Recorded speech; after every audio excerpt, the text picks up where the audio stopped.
Well, thank you very much. It's an honor to have President Zelensky of Ukraine, and we've been working very hard, very close. So we've actually known each other for a long time. We've been dealing with each other for a long time, and very well.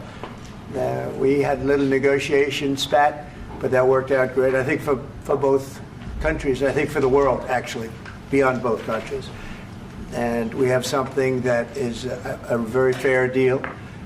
And we look forward to getting in and digging and working and getting some of the rare earth.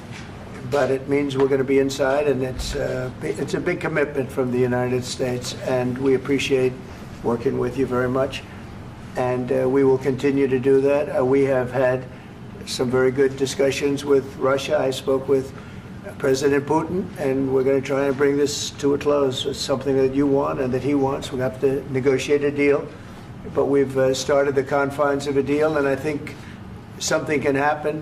The big thing is the number of soldiers, mostly at this point, but soldiers being killed. You're losing thousands of soldiers. On both sides, we're losing a lot of soldiers, and we want to see it stop.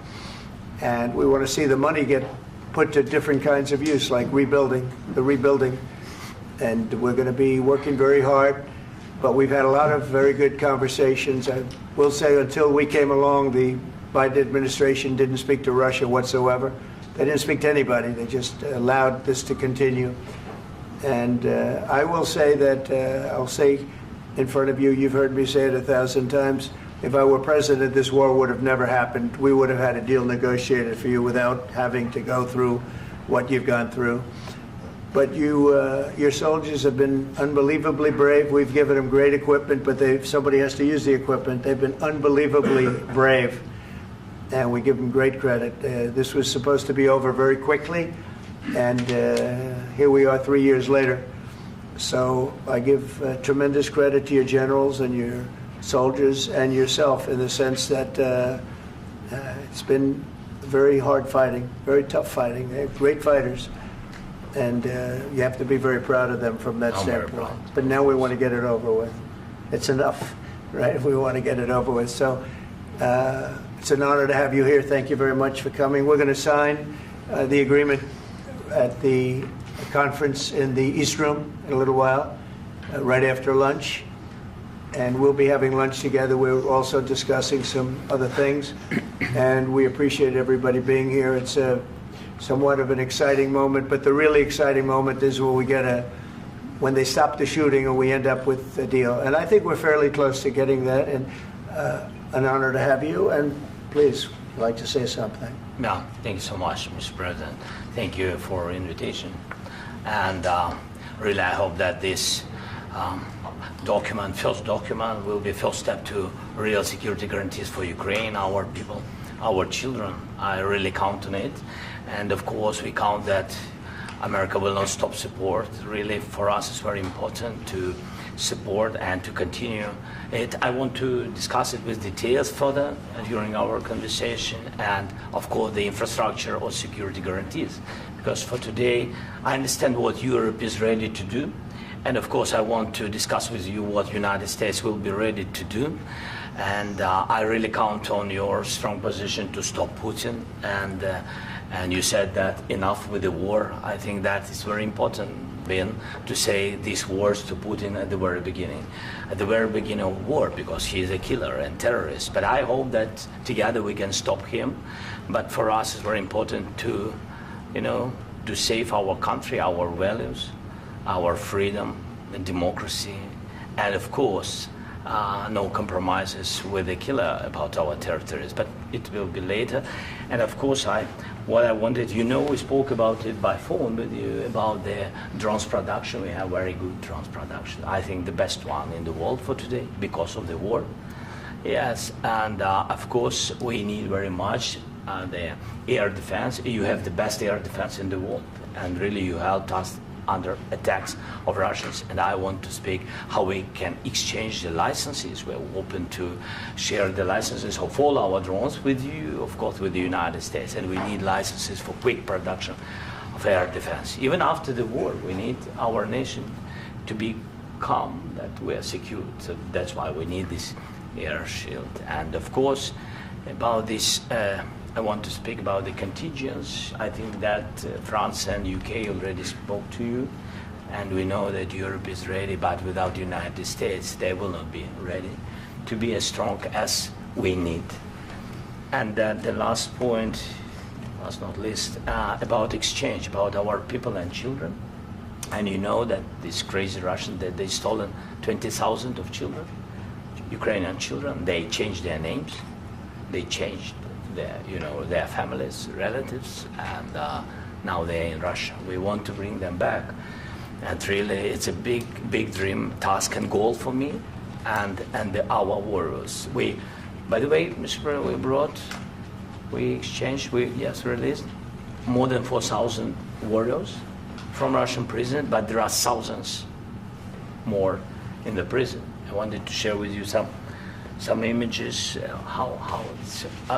I've just can I now? Yeah, please. Some minutes, 1 minute, 1 minute. Just you to understand in what circumstances, in what situation they are, and what the attitude of Russia to our prisoners. That guys, just you before and after. And you see before and after, just you to understand. Now thousands of such guys, ladies and men, there, and that, so they don't eat, they beat them, and they, they do a lot of, bad things. So out of, even during the war, there are rules. Everybody knows there are rules during the war. So these guys, they don't have any rules. You see that 50, 60 kilograms left, and a lot of such things. And I didn't want to show you what the changes with images of children, because I will just share with you. And I mean, it's looking tragic. Yep, that's tough stuff. I wanted very much to give you, and you see. Yeah. This is pastor, by the way. They stolen pastors because it's not Russian church. They stolen pastors and moved pastors to the prison. At the end of last year, we brought 3 pastors, and we could exchange them. And this is pastor, you see. Yeah, that's tough. Yeah. So I mean, this I wanted to show you, and this. So thank you very much. We want to get that ended, right? Yeah. Of course. We And want. I think we will. And We have to, of course. do you have any questions, please? Mr. President, thank you, Mr. President. With how much money is the U.S. going to put into the fund that is being created today, and how does this provide long-term security for Ukraine? Well, we don't know exactly how much, because we're going to be putting some money in a fund that we're going to get from the raw earth that we're going to be taking and sharing in terms of revenue. So it's going to be a lot of money will be made from the sale and from the use of raw earth. And as you know, our country doesn't have much raw earth. We have a lot of oil and gas, but we don't have a lot of the raw earth. And what we do have is protected by the environmentalists, but that can be unprotected. But still, it's not very much. They have among the best in the world in terms of raw earth. So we're going to be using that, using it for all of the things we do, including AI, and including weapons and the military, and it's really going to very much satisfy our needs. So it's something that just worked out really well. We have a lot of oil, and we have a lot of gas, we have a lot, but we don't have raw earth. So this has just about every component of the raw earth that we need for computers, for all of the things we do. This puts us in great shape. And on long-term security for Ukraine, how does this provide? I think they're going to have great luck. I think once we make the agreement, that's going to be 95% of it. They're not going to go back to fighting. I've spoken with President Putin, and I feel very strong. I've known him for a long time, and I feel very strongly that they're very serious about it, and we'll make a deal. And when the deal is made, I don't think we talk about security. Everyone's talking about the other day. All they talked about was security. I said, let me make the deal first.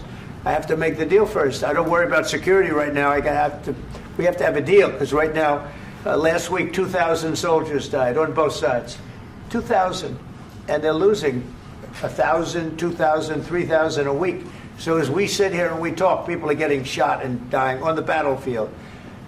And they're not American soldiers, but they're Russian soldiers and they're Ukrainian soldiers, and we want to be able to stop it.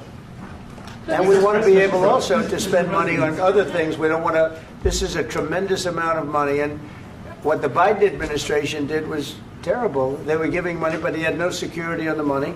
Europe, as you know, gave much less money, but they had security. It was in the form of a loan. They get their money back, and we didn't. And now, at least we're protected because the American taxpayer has to be protected too. But this is an incredible agreement for Ukraine because we have a big investment in their country now, and what they have, very few people have. And we're able to really go forward with very, very high-tech things and many other things, including weaponry that we're going to use in many locations, but that we need for our country. Mr. President, This allows us to do that. will you continue I'm sorry. sending military aid? Yes, go ahead, please. If I can just, yes.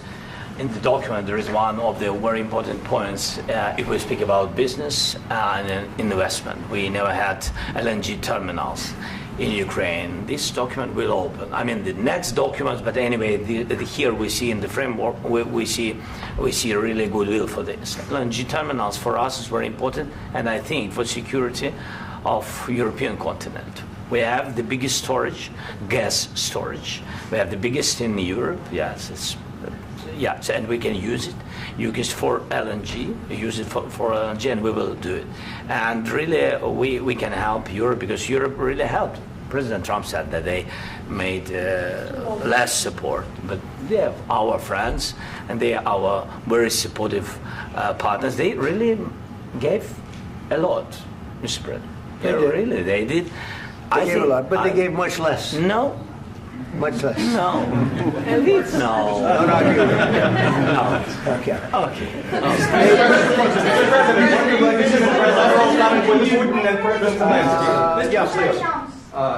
Mr. President Trump, you have repeatedly called the deal with Ukraine as a historical one.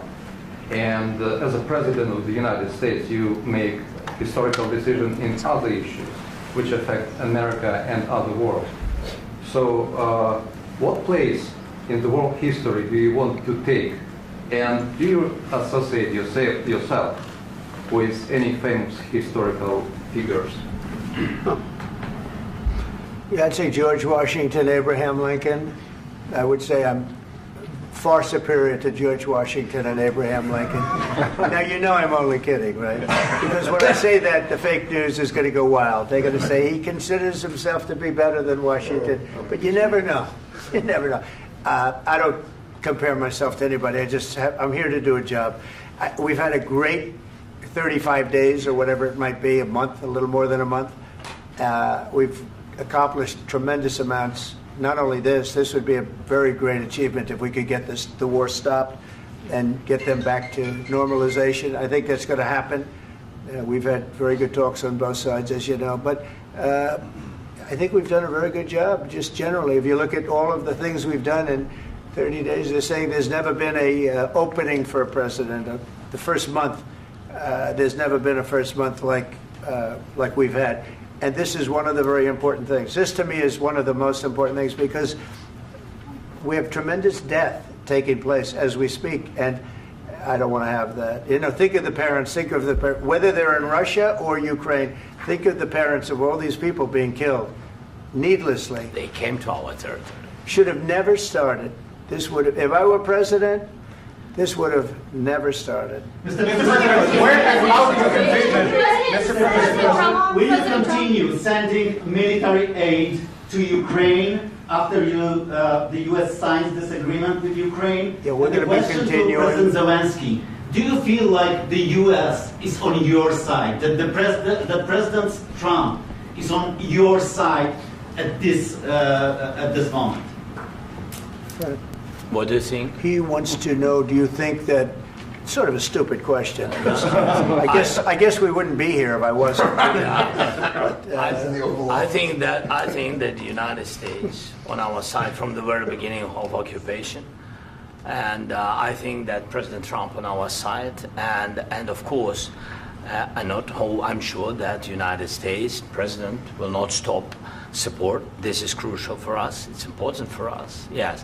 And Putin, the president speaks about the people and the soldiers which are dying, but they came to our territory, they came to our land. They began this war, and they have to stop. And I think this is the question, with really the most important question. Can President Trump, I hope yes, with some other allies, to stop Putin, withdraw these enemies, our enemy, withdraw these troops from our land?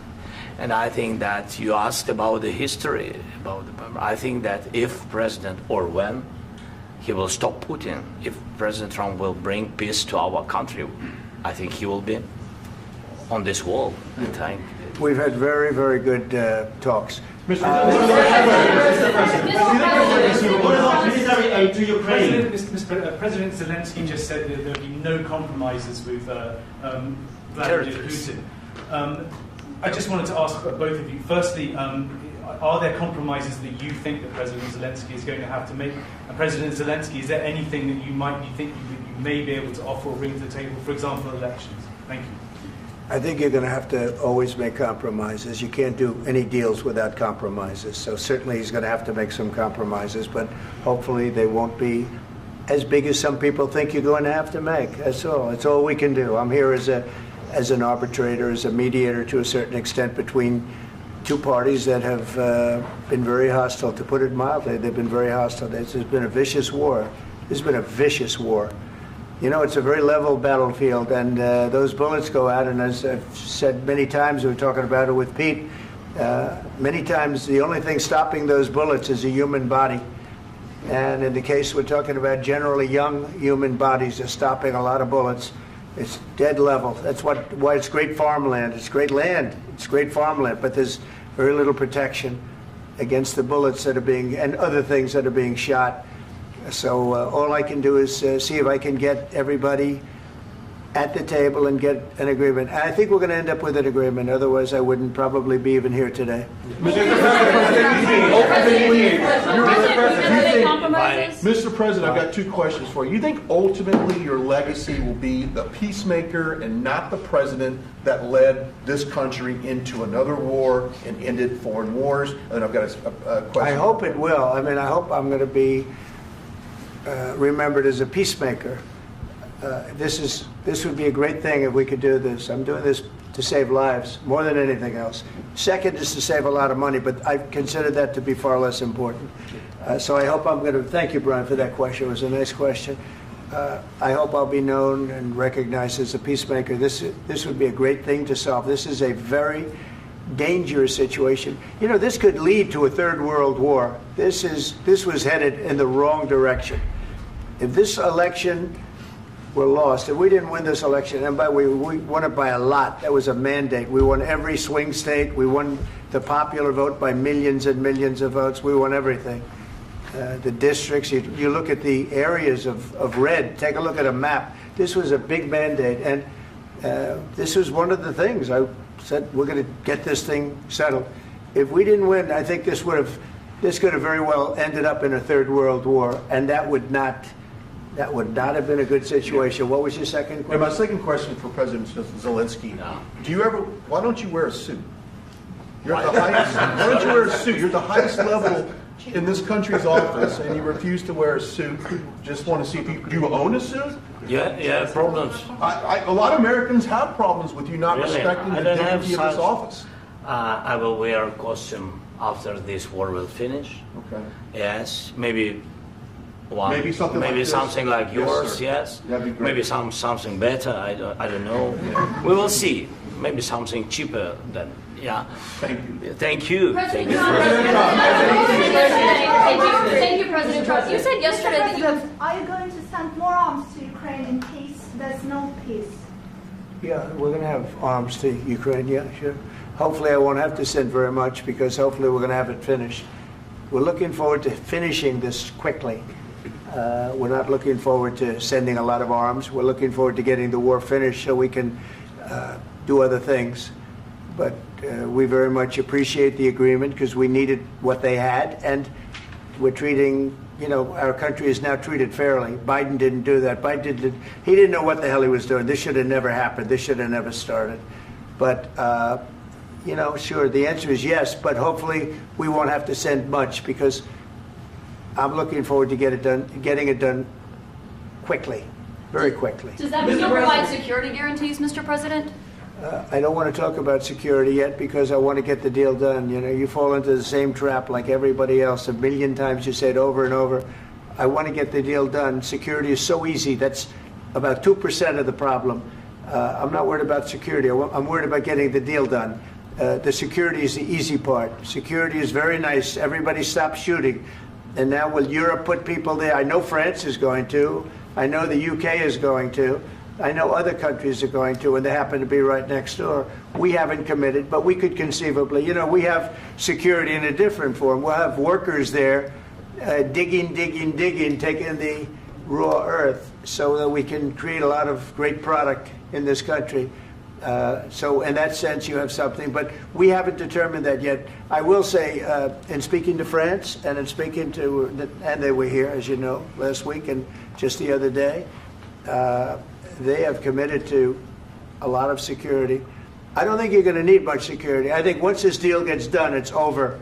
Russia's not going to want to go back, and nobody's going to want to go back. When this deal ends, I really believe this deal is going to be over. Question? Yeah, please go ahead. Go ahead. Thank you, Mr. President, thank you. You had President Macron and Keir Starmer at the White House this past week, both of whom praised your courage and conviction to lead the pathway towards peace. Yes. Part of that involved, though, re-engaging Russia in diplomatic relations, something that previous leaders lacked the conviction to do so. What gave you the moral courage and conviction to step forward and lead that? Well, I love this guy. Who are you with? One American News, sir. Well, that's why I like him. One American News does a great job. I like the question. I think it's a very good question. It's a pathway to peace. It's a pathway to getting something solved. And I feel that as the head of this country, I have an obligation to do that. Plus, we're very much involved. We got involved. It's too bad we got involved, because there should have been no involvement, because there should have been no war. And there shouldn't have been October 7th. That would have never happened. As you know, Iran was broke. They had no money to give to Hezbollah. They had no money to give to Hamas. They were stone cold broke. And then under Biden, they became rich as hell. They went from no money to $300 billion in a period of 4 years. And they gave a lot of that money away, and you see what happened. And that's a real mess also that we hope to be able to solve. But no, I appreciate your question very much. I feel I have an obligation to try and do something to stop the death. If I can answer, yes, if I can answer, Please, sorry, please. please. And I do like your clothing, by the way. Yeah, really? Even though I think he's a great guy, by the way. But I don't know if you two like each other. But you know what? I think he's dressed. I like this guy. I think he's dressed beautifully. So I have more serious things than answer on such questions. Sure, I will answer on more serious good questions statement. if I can. Yeah. So please, about security guarantees and about just ceasefire. We can't just speak about ceasefire and speak and speak. It will not work. Just ceasefire will never work, because I'm like the president. I have this experience, and not only me. Ukraine before my presidency, from the 2014, Putin broken 25 times. 25 times he broken his own signature. 25 times he broken ceasefire. But he never broke to me. He never broke to me. No, you were the president. You were the president during. He never broke to me. In 2016, you've been the president, Mr. President. You've been the president, but he had, of course, not with you, but he had during those periods. He had conversations with our side, and we had Normandy format. The France, Germany, Ukraine, and Russia, and he broken 25 times. That's why we will never accept just ceasefire. It will not work without security guarantees. Security guarantees, maybe President is right about this document and other, but this document is not enough. Strong army is enough, because his soldiers afraid, Putin's soldiers afraid of our soldiers when we're strong enough. If we are not strong enough, if we are empty, if our storage is empty, we can't defend our land.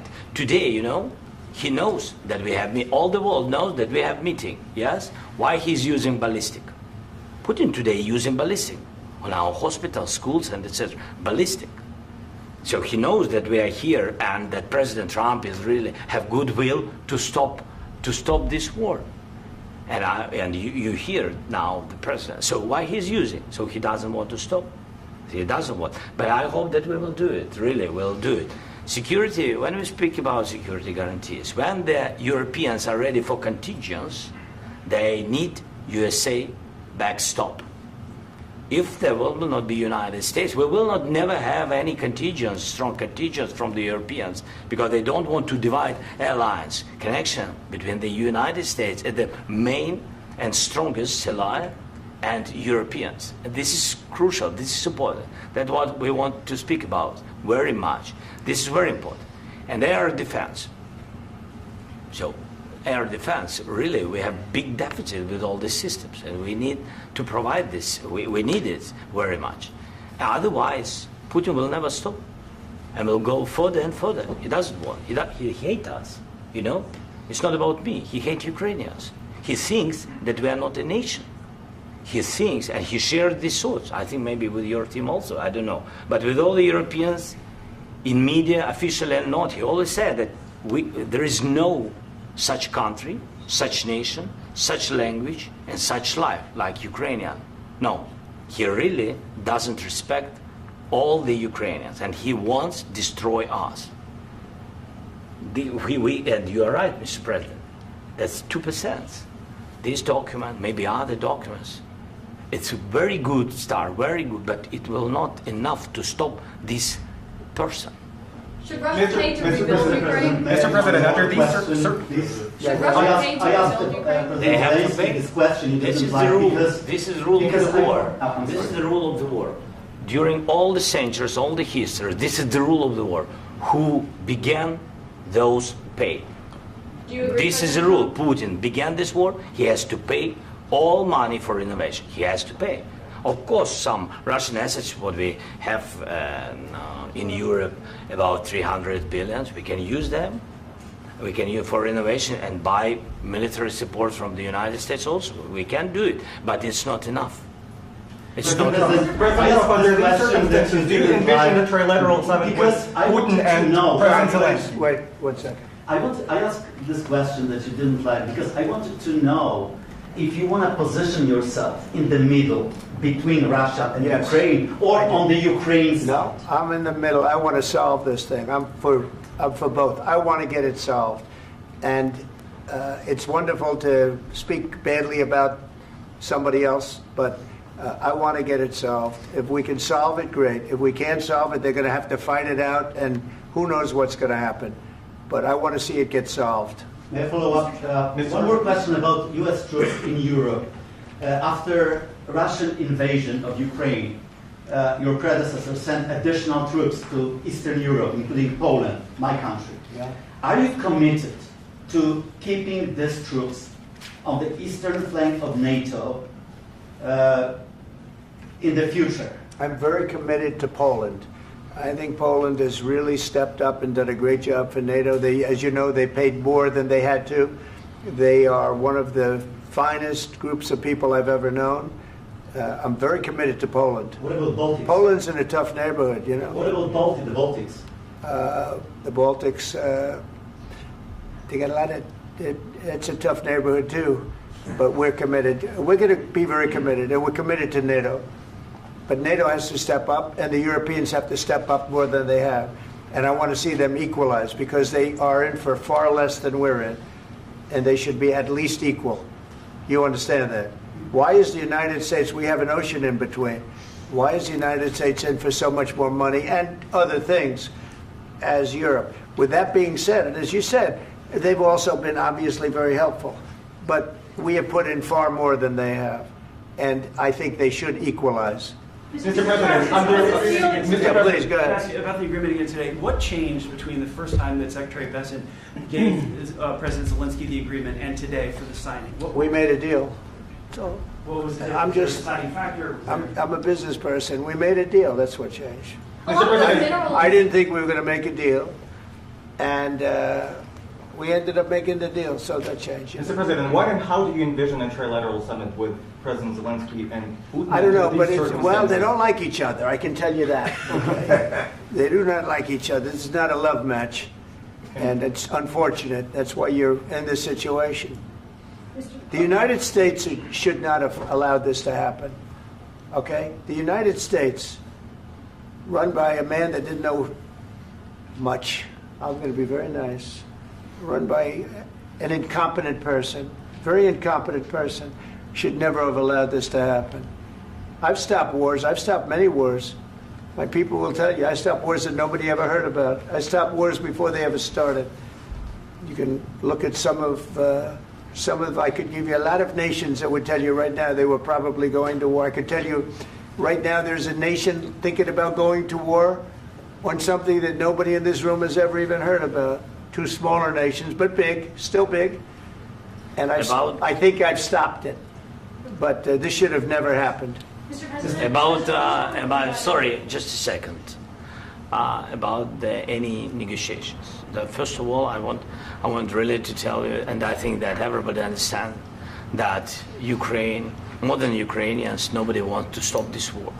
But at the future, any negotiations, it's understandable that two sides of the war, not Russia and the United States, because this is not the war between Russia and the United States. This is war of Russia against Ukraine and Ukrainian people. So these two sides will be at the anyway will be at the negotiation table. Then of course United States, like the strongest partner of the Ukraine, and of course Europe.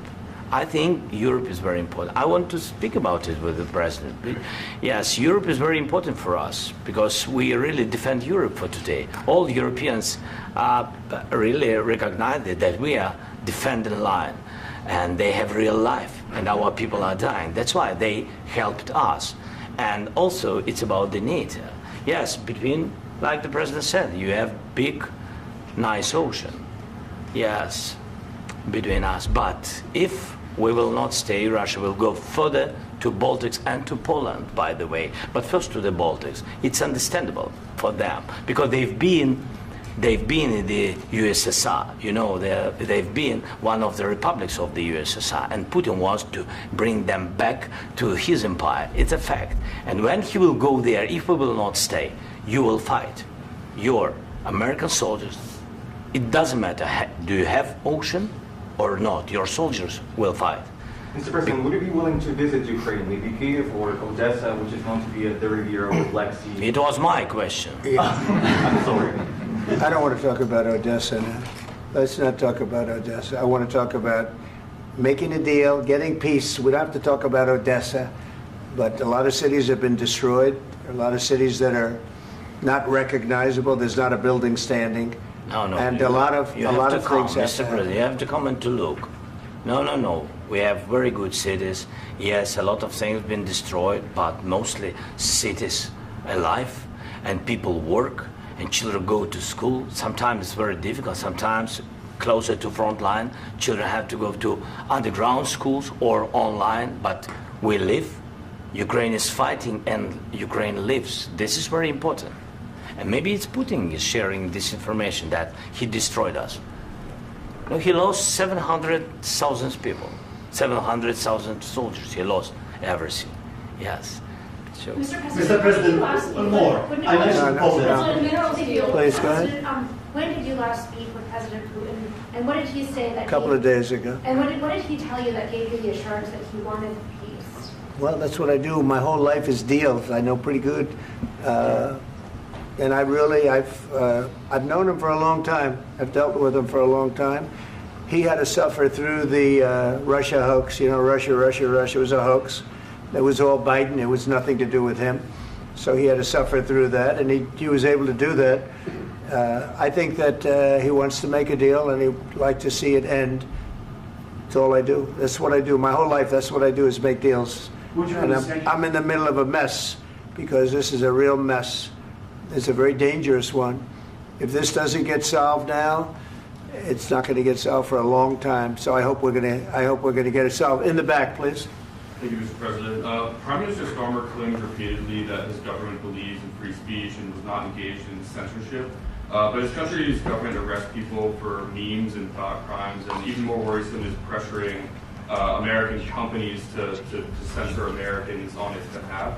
How can he be a reliable, trustworthy partner when he says things that are demonstrably false on such an important topic? Well, we actually spoke to him about that yesterday, and we thought they took it very, very much too far. JD was very strong on it. So was I.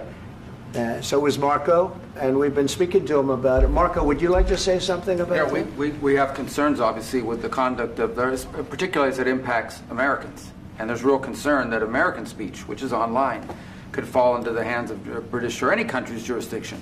And so this is a point the Vice President made at Munich, and I think it's a very compelling one, that what unites us with Europe, as much as anything else, is these shared values, and one of them being free speech.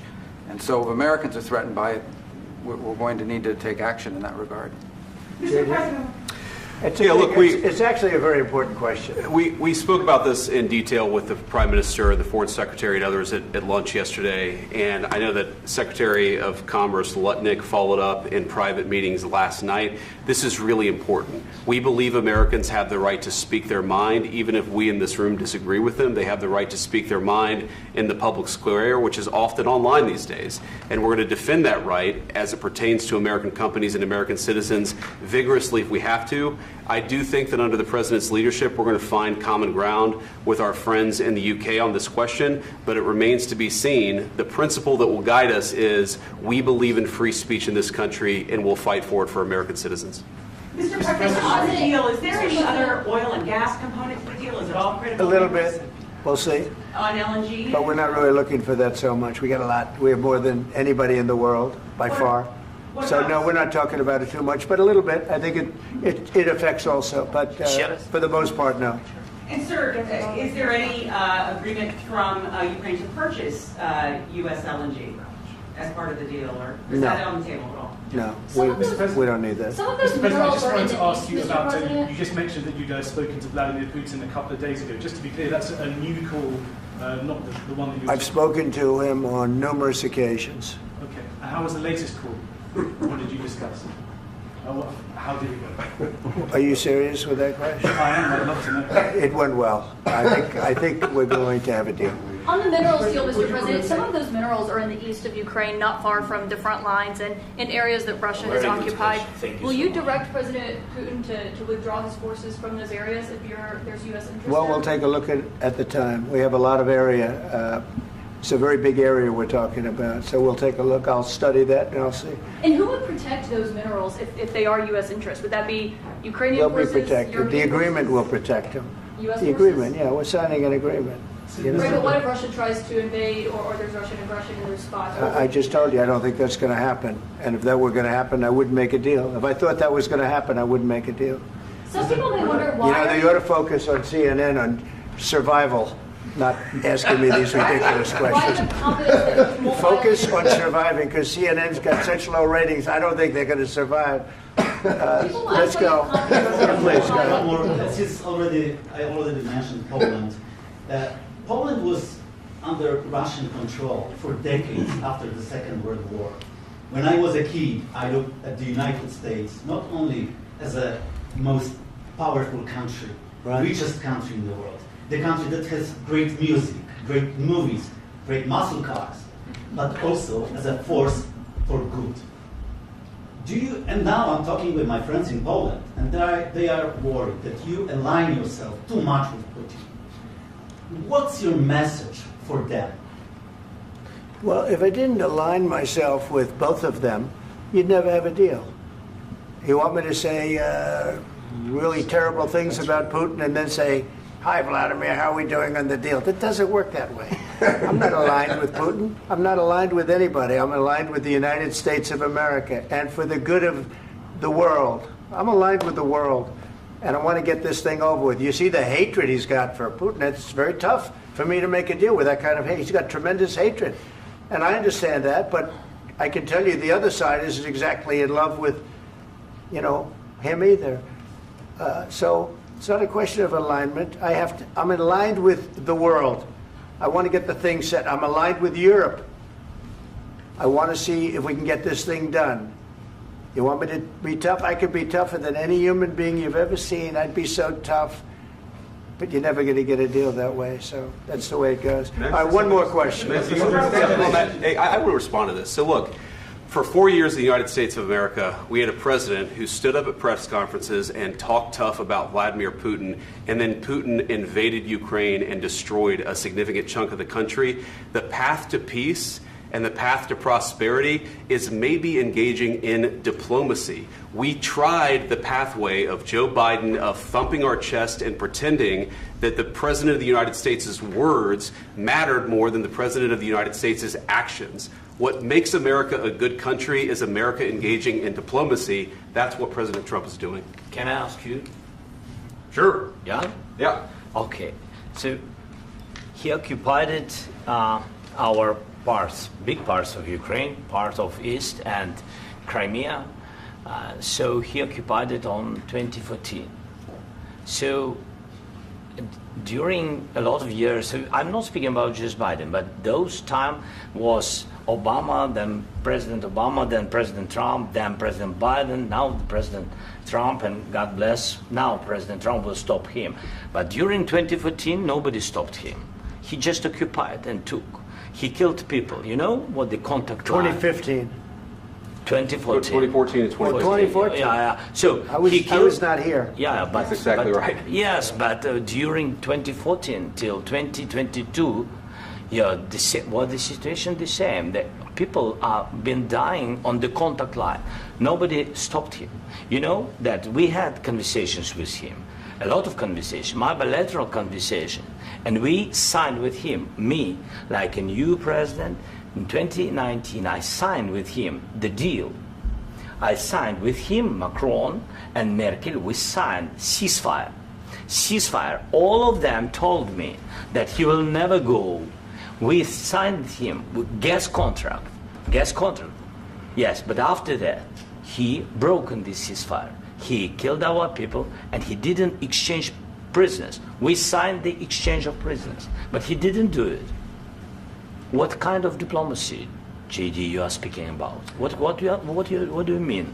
I'm talking about the kind of diplomacy that's going to end the destruction of your country. Yes, but if you Mr. President, with respect, I think it's disrespectful for you to come into the Oval Office and try to litigate this in front of the American media. Right now, you guys are going around and forcing conscripts to the front lines because you have manpower problems. You should be thanking the President for trying to bring an end to this conflict. Have you ever been to Ukraine that you say what problems we have?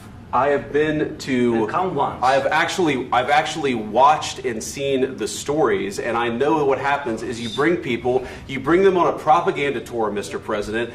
Do you disagree that you've had problems bringing people into your military? And do you think that it's respectful to come to the Oval Office of the United States of America and attack the administration that is trying to prevent the destruction of your country? A lot of questions. Let's start from the beginning. Sure. First of all, during the war, everybody has problems. Even you, but you have nice ocean and don't feel now, but you will feel it in the future. God bless. You don't know that. God bless. You God bless. You will not have a war. Don't tell us what we're going to feel.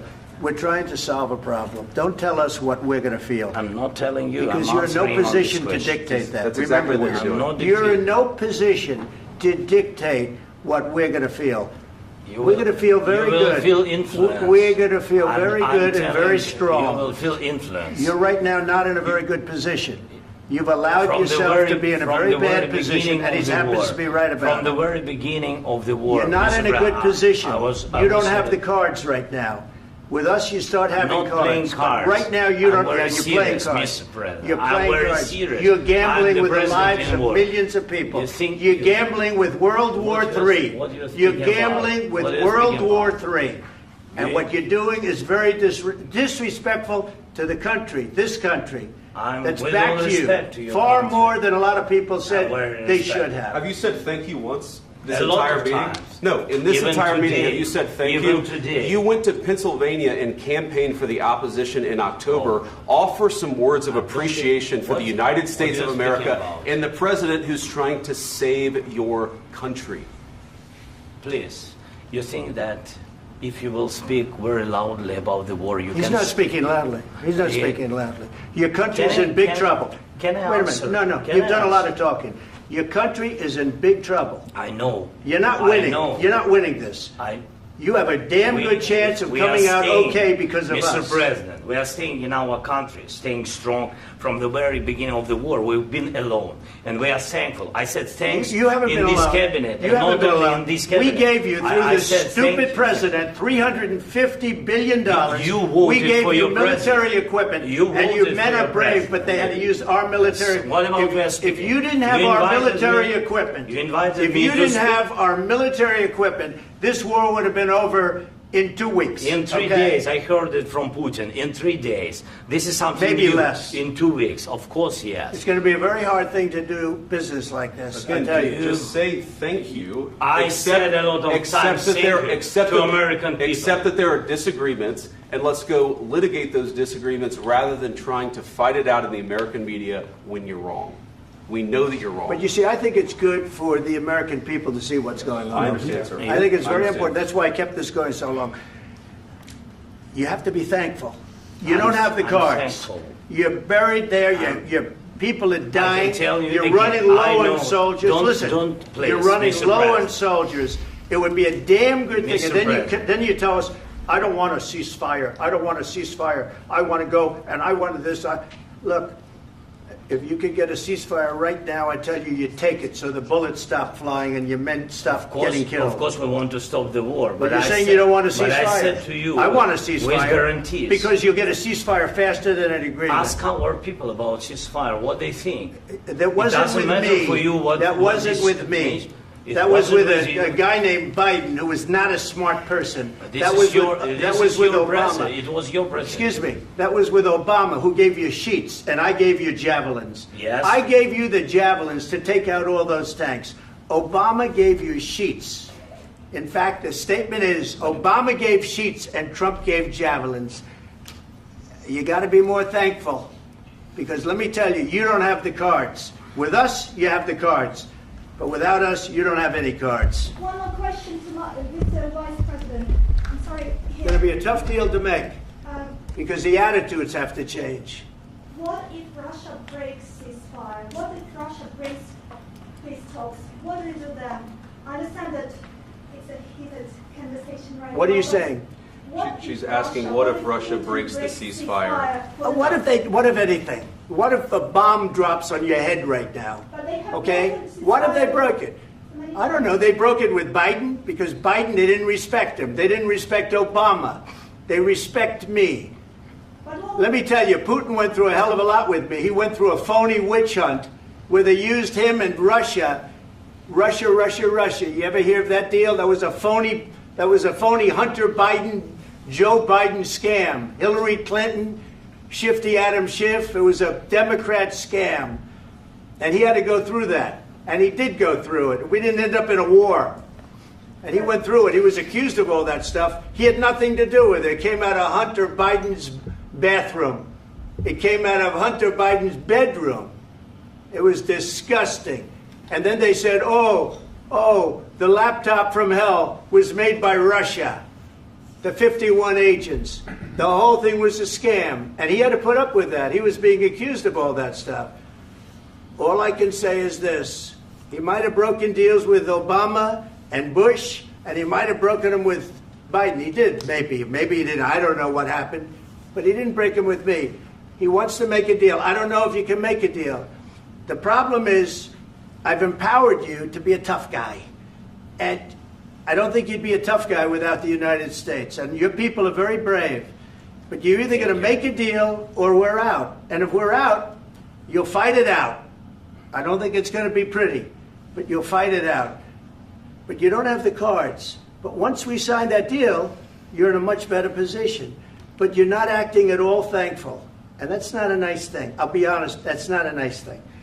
All right, I think we've seen enough. What do you think? Huh? This is going to be great television, I will say that. All right. We'll see what we can do about putting it together. Thank you, sir. And I need the back of your chair. We'll see. I don't. All right, guys, come on. Wait. Hey, control. Right, go. Guys, come on, let's move.